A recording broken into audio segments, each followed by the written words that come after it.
Now, let me explain to you how Claude works with Elementor. So I'll go ahead and turn on the Elementor page builder.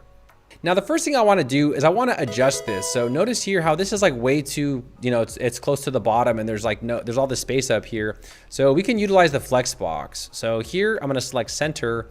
And what that does is that realigns it so it's not so like down, it moves it up, as you can tell. Now on the right side, there's several things that we can do here. We can either replace this image, we can put one right here in the back of the Flexbox. So let's do that. So what I can do is I went to Unsplash.com and I want to upload this as my background. So this is like a quick hack. So you can actually apply this to the entire background. So over here, image, I'll upload this file I got from Unsplash. Now, also one thing to note is these images on your website, they are not stored in your library, so they're being pulled from a URL. So you'll probably have to update your images, but that's going to be the case for most of them.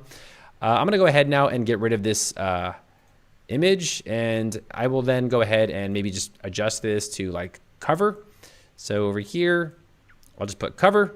All right, and it looks like that. And then obviously this one, I can either delete it or I can use it later, but in this case, I can just maybe just delete it. And the next thing I can do here is scrolling down, you're gonna see this a lot, and that's just because they have wrap on. So all I gotta do is click on the Flexbox and then just select no wrap. So you may come across elements that have that on and you can just take it off. Scrolling down, you'll see this section looks great. And if I click on the elements, you're gonna see it's actually using the Elementor elements. Yeah, this looks good. Everything looks good. Scrolling down, you're gonna see that we have that same problem here. So essentially I'm just gonna put no wrap. All right, so no wrap.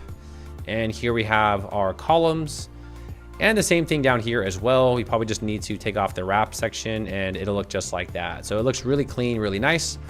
And this part here as well. So this is obviously wrapping it. So we're just going to take off the wrap and it looks just like that.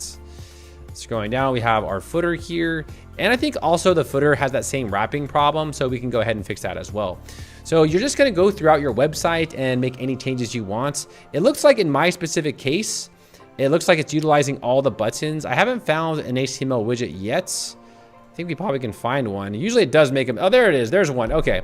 So yeah, it might do this sometimes where if Claude doesn't know how to actually implement the elements, it's just going to create its own HTML widget and it's just going to place the code to replicate that same design.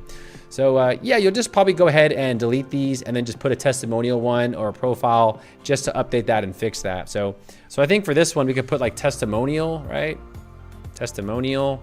And then obviously you'll just go ahead and rebuild this to replicate this exact design. And then for this section, I just want to use the Flexbox and I want to make sure it looks like that. So I just don't want it to wrap all the way and I'll click on publish. So as you can see, you can easily utilize a website using Claude AI. Now I'll go ahead and leave this website in the video description just in case you guys want to check it out. But as of right now, we've made an AI website. Congrats. All right, party people. Well, congrats on your AI websites. Now, I'll be having more follow-up tutorials about how to use Claude. There are other several ways on how to integrate Claude, but I feel like this one was the most optimal and quickest for people to set up their AI websites. If you have any questions for me about Claude or WordPress or whatever, just let me know in the comments below. Until then, I will see all of you party people in the next video. Take care.